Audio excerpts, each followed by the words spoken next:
Assalamualaikum warahmatullahi wabarakatuh.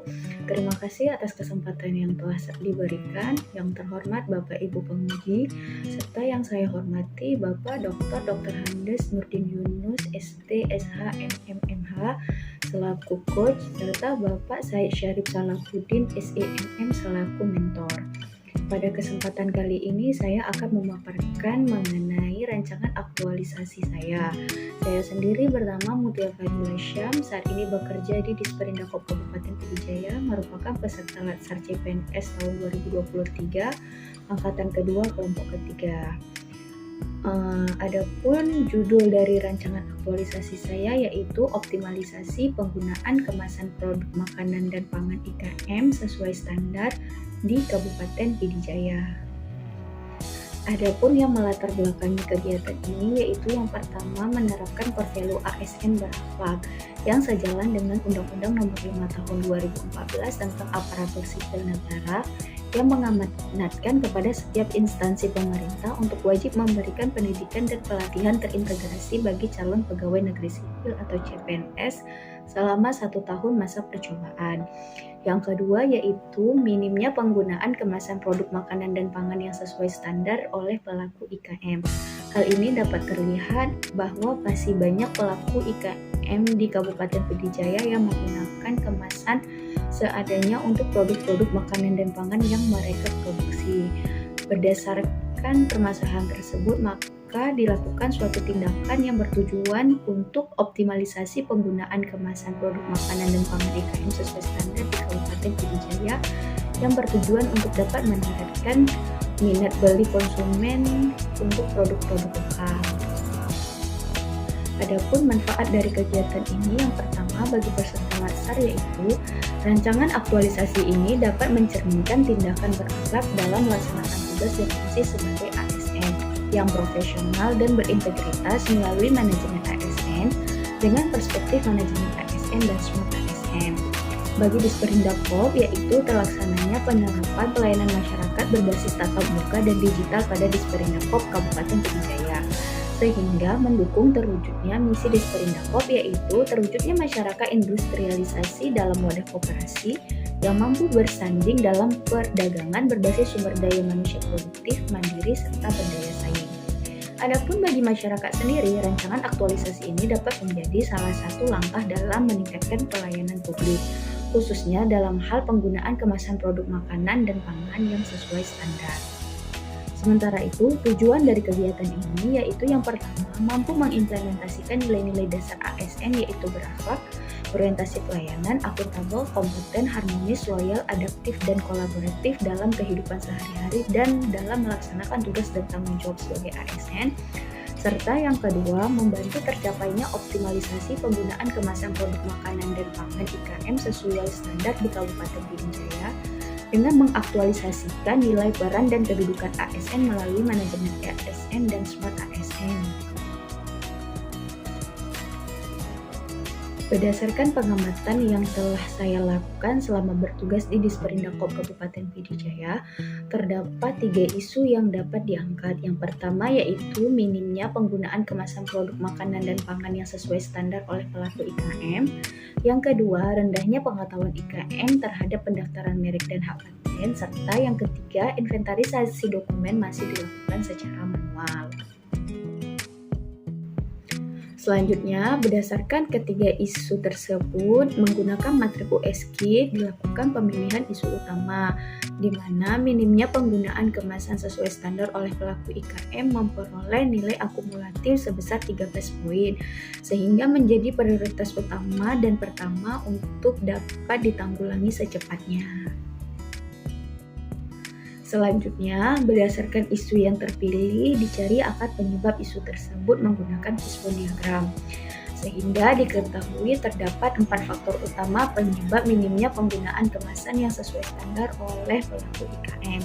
Yang pertama dari faktor manusia yaitu kurangnya kesadaran serta ilmu yang dimiliki oleh pelaku IKM dalam menggunakan kemasan yang sesuai standar, serta kurangnya sharing pengalaman dan keterampilan antar sesama pelaku IKM.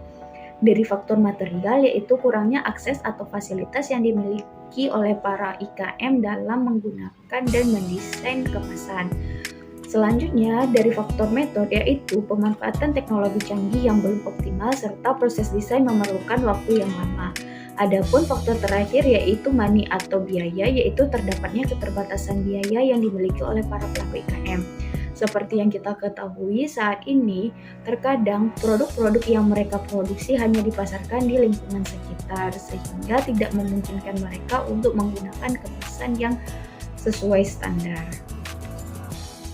Merujuk kepada akar-akar penyebab masalah, jika isu tersebut tidak dapat segera diatasi atau ditanggulangi, akan menyebabkan beberapa dampak. Yang pertama yaitu desain kemasan tidak sesuai standar, sehingga tidak dapat melindungi makanan secara maksimal. Yang kedua, kurang menarik minat beli konsumen karena kemasan yang digunakan tidak menarik, sehingga berdampak pada kalah bersaing dengan produk serupa dengan kemasan yang lebih baik. Serta yang keempat yaitu terjadinya penurunan omset penjualan karena produk kurang menarik. Serta yang kelima menyebabkan perputaran perekonomian daerah menjadi lebih lambat. Hal ini disebabkan karena minat beli para konsumen terhadap produk-produk lokal menjadi menurun. Selanjutnya, setelah berdiskusi dengan mentor, ditetapkanlah beberapa gagasan kreatif untuk dapat meminimalisir atau menanggulangi isu minimnya penggunaan kemasan yang sesuai standar oleh pelaku UKM. Yang pertama yaitu dengan memaksimalkan sosialisasi dan penyuluhan kepada pelaku IKM akan pentingnya menggunakan kemasan yang sesuai standar. Yang kedua, membuat poster atau banner untuk menjelaskan akses dan fasilitas dalam pembuatan kemasan yang sesuai standar. Yang ketiga, membuat grup WhatsApp untuk berbagi informasi seputar kemasan kepada para pelaku IKM. Yang keempat, memberikan konsultasi kepada para pelaku IKM dalam pembuatan kemasan sesuai standar. Serta yang kelima yaitu dengan memaksimalkan promosi dan pemasaran produk guna meningkatkan minat beli konsumen serta menjangkau pasar secara lebih luas. Selanjutnya, berdasarkan gagasan kreatif yang telah ditentukan, gagasan-gagasan kreatif tersebut menjadi kegiatan-kegiatan yang akan dilaksanakan selama proses aktualisasi. Kegiatan-kegiatan tersebut selanjutnya dirincikan pada matrik rancangan aktualisasi. Untuk kegiatan pertama yaitu memaksimalkan sosialisasi dan penyeluhan kepada pelaku IKM akan pentingnya menggunakan kemasan sesuai standar terdiri dari 5 tahapan. Yang pertama yaitu membentuk tim untuk melakukan sosialisasi dan penyuluhan. Yang kedua, melakukan diskusi terkait jobdesk dari masing-masing anggota tim. Yang ketiga, membuat materi penyuluhan dan sosialisasi. Yang keempat, mengumpulkan data peserta sosialisasi dan penyuluhan. Serta yang kelima, melaksanakan sosialisasi dan penyuluhan. Hal ini merupakan penerapan dari manajemen ASN yaitu bekerja secara profesional untuk memberikan informasi, sosialisasi, dan penyuluhan terkait penggunaan kemasan kepada para pelaku IKM. Kegiatan kedua yaitu membuat poster atau banner untuk menjelaskan akses dan fasilitas dalam pembuatan kemasan sesuai standar dilakukan melalui 4 tahapan. Yang pertama yaitu menentukan dan mencari informasi mengenai konten yang dimuat dalam poster atau banner. Yang kedua, mendesain poster atau banner sesuai dengan data konten yang telah diperoleh. Yang ketiga, mencetak poster atau banner sesuai dengan hasil desain. Serta yang keempat yaitu memberikan atau mempromosikan poster atau banner tentang penggunaan dan pembuatan kemasan kepada pelaku IKM. Kegiatan ini merupakan penerapan dari Smart ASN yaitu menggunakan aplikasi digital untuk mendesain dan mencetak poster atau banner yang akan dibagikan kepada para pelaku IKM. Kegiatan ketiga yaitu membuat grup WhatsApp untuk berbagi informasi seputar kemasan kepada para pelaku IKM. Dilakukan dengan 5 tahapan yaitu yang pertama mengumpulkan data pelaku IKM yang memproduksi makanan dan pangan. Yang kedua, membuat grup WhatsApp khusus untuk berbagi informasi. Yang ketiga, mengundang para pelaku IKM ke dalam grup WhatsApp. Yang keempat, membuat deskripsi dan batasan di dalam grup. Serta yang kelima yaitu bertukar informasi yang berkenaan dengan kemasan. Kegiatan ini merupakan penerapan dari Smart ASN yaitu memanfaatkan media sosial WhatsApp Group sebagai sarana bertukar informasi seputar kemasan kepada para pelaku IKM. Kegiatan keempat yaitu memberikan konsultasi kepada para pelaku IKM dalam pembuatan kemasan sesuai standar di Disperinakop Kabupaten Pidijaya.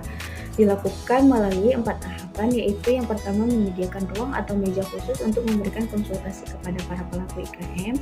Yang kedua, mendengarkan dan mencatat kendala yang dialami oleh pelaku IKM dalam proses pembuatan kemasan.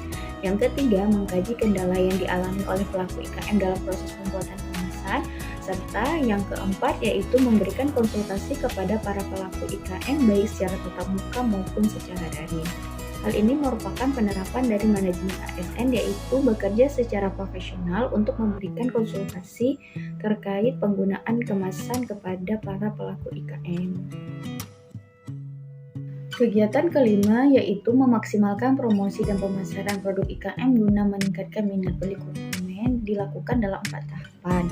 Yang pertama yaitu mengunjungi para pelaku IKM, yang kedua mewawancarai para pelaku IKM terkait produk yang dimilikinya, yang ketiga mengambil foto produk dari IKM, yang keempat mempromosikan produk IKM di media sosial pribadi dan Disperinakop.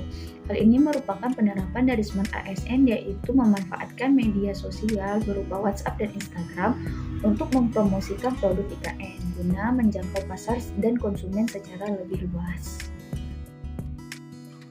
Serangkaian kegiatan tersebut akan saya aktualisasikan selama 10 minggu, yaitu pada kegiatan pertama akan dilaksanakan pada minggu keempat dan minggu kelima bulan Maret serta minggu pertama bulan April.